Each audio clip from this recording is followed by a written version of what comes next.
இன்று டிசம்பர் 25 மற்றும் 26, 2025ஆம் தேதிக்கான முக்கிய நிகழ்வுகளின் அடிப்படையில் அமைந்த 10 முக்கிய கேள்விகளை பார்ப்போம்.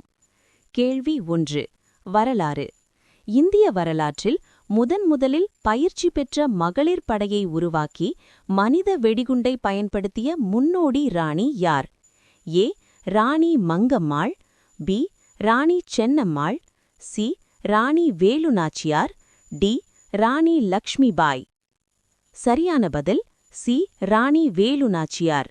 விளக்கம்: வீரமங்கை என்று அழைக்கப்படும் ராணி வேலு நாச்சியார் ஆங்கிலேய காலனித்துவ அரசுக்கு எதிராக ஆயுதமேந்திய எதிர்ப்பை நடத்திய முதல் இந்திய ராணி ஆவார். இவர் 18ஆம் நூற்றாண்டின் பிற்பகுதியில் பயிற்சி பெற்ற மகளிர் படையை அமைத்து முதல் மனித வெடிகுண்டு தாக்குதலை பயன்படுத்தியதன் மூலம் இராணுவ புதுமைகளில் முன்னோடியாக திகழ்ந்தார். கேள்வி 2. அரசு திட்டங்கள். அனைத்து பருவகாலங்களிலும் கிராமப்புற குடியிருப்புகளுக்கு சாலை இணைப்பை வழங்கும் நோக்கில் பிரதான் மந்திரி கிராம சடக் யோஜனா திட்டம் எப்போது தொடங்கப்பட்டது? A. December 25, 2000, B. October 2, 2014, C. August 15, 2005, D. ஜனவரி 26, 2001.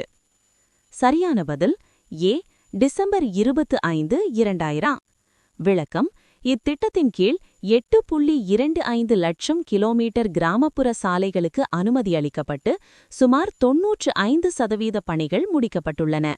சமீபத்திய பட்ஜெட் 2025-2026இல் இத்திட்டத்திற்கு 19,000 கோடி ரூபாய் ஒதுக்கப்பட்டுள்ளது. கேள்வி 3. தேசிய நிகழ்வுகள். சமீபத்தில் இந்திய கடற்படையில் இணைக்கப்பட்ட அஞ்சதீப் என்ற நீர்மூழ்கி எதிர்ப்பு போர்க்கப்பலின் தனித்துவமான அம்சம் என்ன? ஏ. இது அணுசக்தியால் இயக்கப்படுகிறது, பி. இது இந்தியாவின் முதல் விமானம் தாங்கி கப்பல், சி. இது நீர்த்தாரை உந்துவிசை பயன்படுத்தும் மிகப்பெரிய இந்திய கடற்படை போர்க்கப்பல், டி. இது முற்றிலும் வெளிநாட்டு தொழில்நுட்பத்தில் கட்டப்பியது. சரியான பதில் சி. இது நீர்த்தாரை உந்துவிசை பயன்படுத்தும் மிகப்பெரிய இந்திய கடற்படை போர்க்கப்பல்.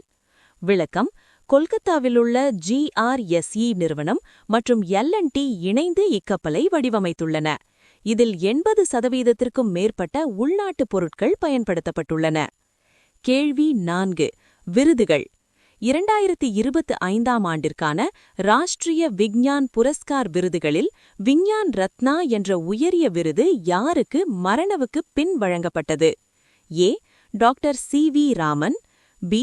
பேராசிரியர் ஜெயந்த் விஷ்ணு நர்லீக்கர், சி.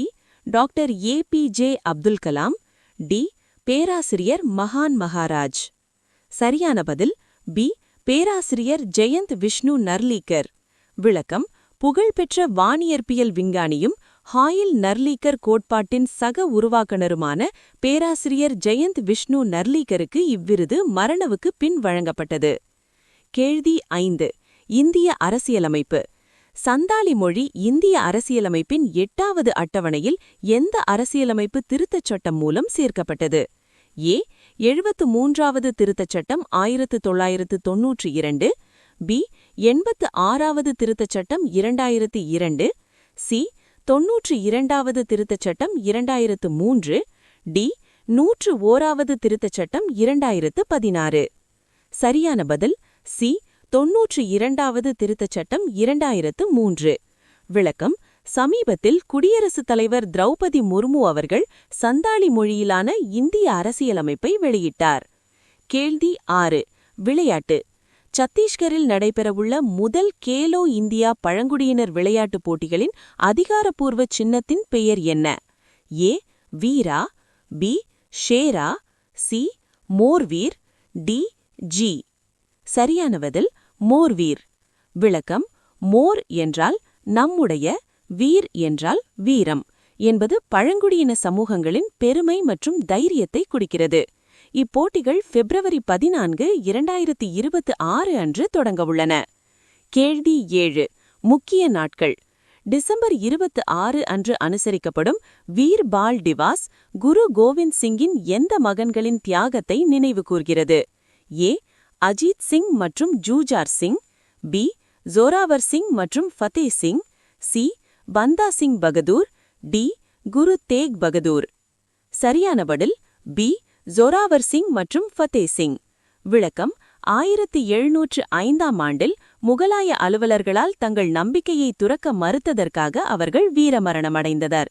இந்திய அரசு 2022இல் இந்த தினத்தை அறிவித்தது. கேள்வி 8. சர்வதேச நிகழ்வுகள். 2011 ஃபுகுஷிமா பேரழிவுக்குப் பிறகு ஜப்பான் மீண்டும் இயக்க தயாராகும் உலகிலேயே மிகப்பெரிய அணுமின் நிலையமான காஷிவாசகி கரிவா எங்கு உள்ளது? ஏ ஹொக்காய்டோ தீவு, பி கியூஷு தீவு, சி ஷிகோகு தீவு, டி ஹோன்ஷு தீவு. சரியான பதில் டி ஹோன்ஷு தீவு. விளக்கம்: இது ஜப்பானின் நீகாடா மாகாணத்தில் ஹோன்ஷு தீவில் அமைந்துள்ளது. சுமார் 8200 மெகாவாட் திறன் கொண்டது. கேள்வி 9. அறிக்கைகள் மற்றும் குறியீடுகள். இந்தியாவில் உயர்கல்வியை சர்வதேசமயமாக்குதல் குறித்த நிதி ஆயோக் அறிக்கையில் ஏசியன், பிரிக்ஸ் போன்ற குழுக்களுக்காக முன்மொழியப்பட்ட பன்முனை இயக்கநிலை திட்டத்தின் பெயர் என்ன?